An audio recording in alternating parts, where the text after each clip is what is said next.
សួស្តីអ្នកទាំងអស់គ្នាថ្ងៃនេះក្រុមពួកយើងខ្ញុំនឹងធ្វើការតេស្តអង្តែន Yagi ដែលមាន10 element នេះគឺជារូបអង្តែន Yagi 10 element ហ្នឹងដែលមានធាតុ3សំខាន់គឺ reflector, dipole ហើយនិង director ដោយនៅក្នុងប្រទេសកម្ពុជាយើងហ្នឹងប្រភេទទូទៅមាន2នៃការផ្សាយគឺ VHF ហើយនិង UHF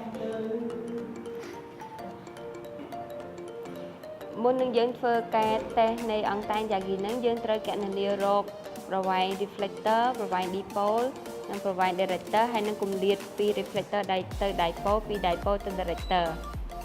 ហើយនឹងប្រវែងខ្សែដែលយើងត្រូវភ្ជាប់វាយើងត្រូវរើស frequency 300 MHz អញ្ចឹងយើងត្រូវកណនារក lambda ដែល lambda រកតាមរូបមន្ត C លើ F ដែល C នឹងជាល្បឿនពន្លឺមានតម្លៃ3គុណនឹង10សេគុណវ៉ៃម៉ែត្រក្នុង1វិនាទី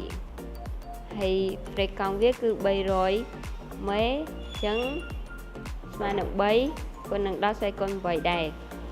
អញ្ចឹងទៅហើយស្មើនឹង1ម៉ែត្រដើម្បីរកប្រវែង reflector យើងត្រូវកណនាតាមរូបមន្ត lambda គុណនឹង0.495ដែលស្មើនឹង1គុណ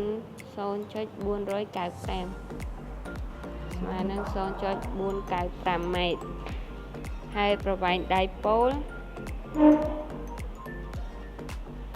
ស្មើនឹង lambda គុណនឹង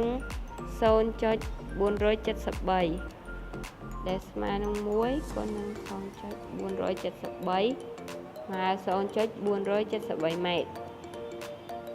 ហើយប្រវែង director ស្មើនឹង lambda គុណនឹង 0.44 ដោយ lambda យើងឃើញ1អញ្ចឹងយកវាទៅគុណទៅស្មើ 0.44 ម៉ែត្រហើយប្រវែងពី reflector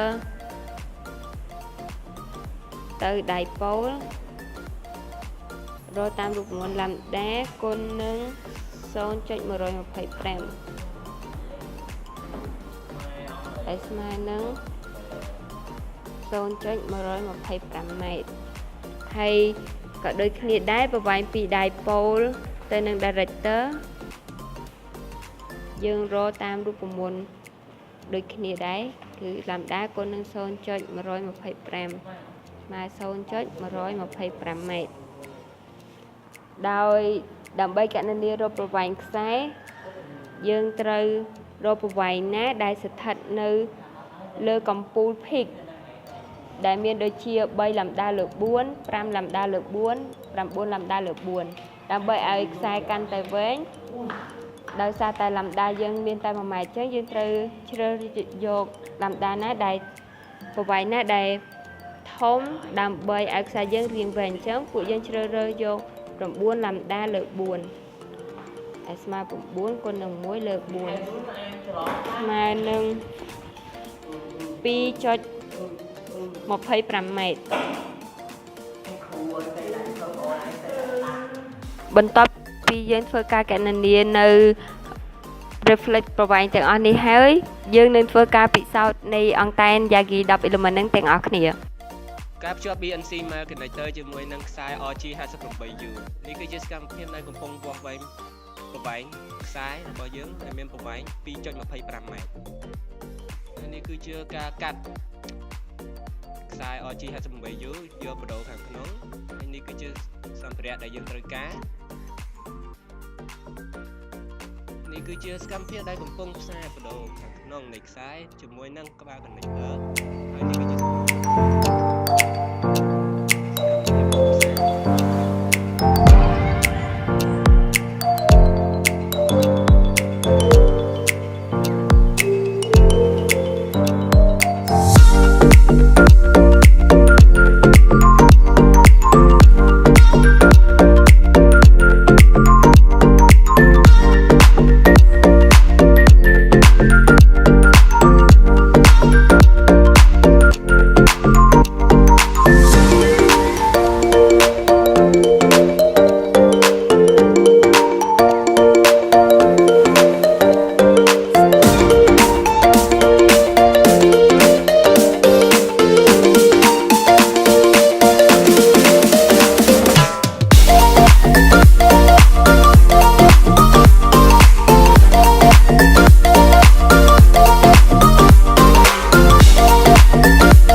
លុយញោមចំនួន10ធាតុដែលពួកយើងបានកាត់រួចហើយបន្ទាប់មកធ្វើការចោះបំពង់ទៅយោដើម្បីធ្វើការសោកអាលុយញោមដែលពួកយើងបានកាត់ហ្នឹង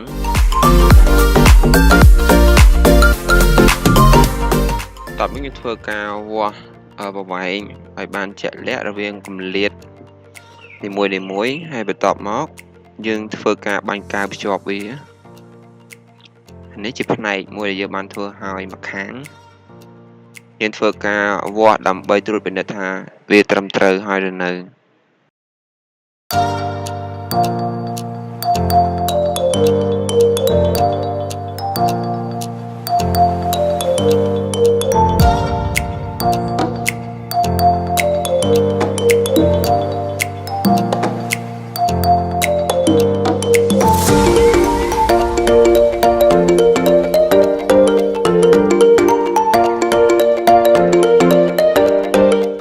នេះយើងធ្វើការតេស្តទាំងអស់គ្នា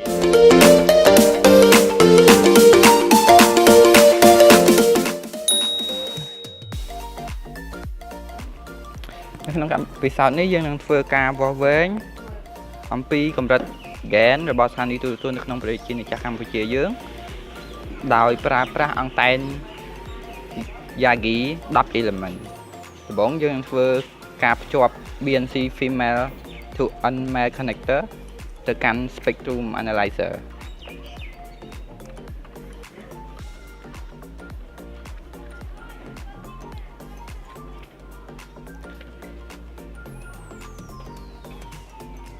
បន្តមកទៀតយើងនឹងធ្វើការភ្ជាប់អង្តែន Yagi របស់យើងនេះគឺជាBNC male connector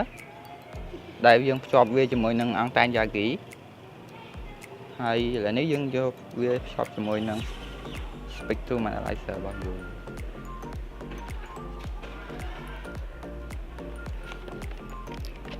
នៅក្នុងពិសោធន៍នេះយើងនឹងធ្វើការតេស្តអំពីស្ថានីយទូរទស្សន៍ចំនួន5នៅក្នុងប្រទេសកម្ពុជារបស់យើងមានដូចជា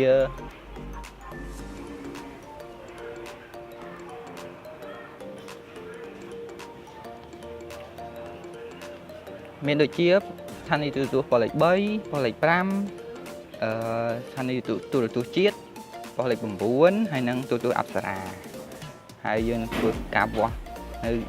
វាស់វែងនៅហ្គេនរបស់វានីមួយ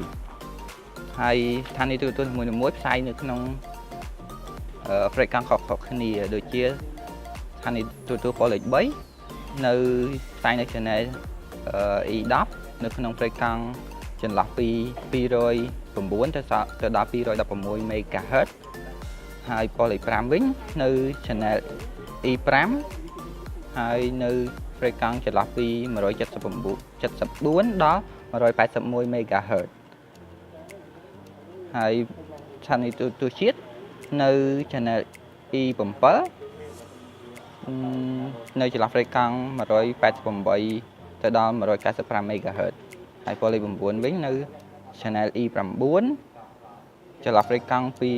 ពី202ទៅដល់209 MHz ហើយចុងក្រោយគេគឺស្ថានីយទូរទស្សន៍អប្សរានៅ channel E11 នៅចន្លោះfrequency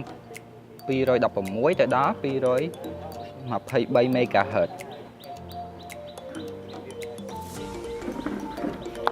ពេលនេះយើងនឹងចាប់ផ្ដើមតេស្តនៅស្ថានីយទូរទស្សន៍ប៉ុស្តិ៍លេខ3ដែលមានfrequencyចាប់ពី209 MHz ដល់216 MHz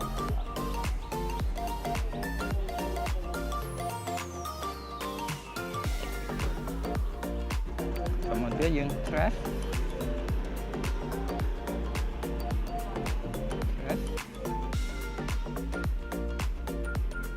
clear right ហើយ macro kemudian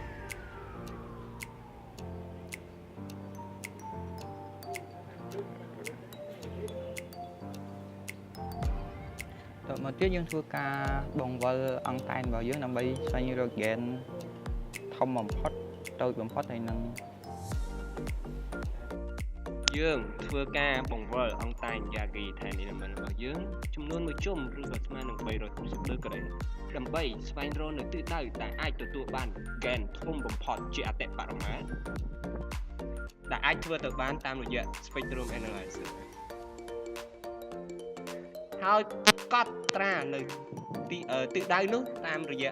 ត្រីវិស័យរបស់ទូរស័ព្ទ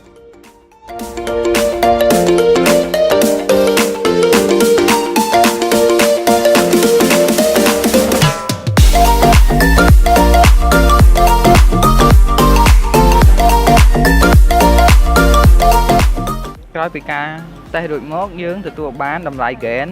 ទៅតាមស្ថានីយ៍ទូរទស្សន៍ដូចបង្ហាញក្នុងតារាង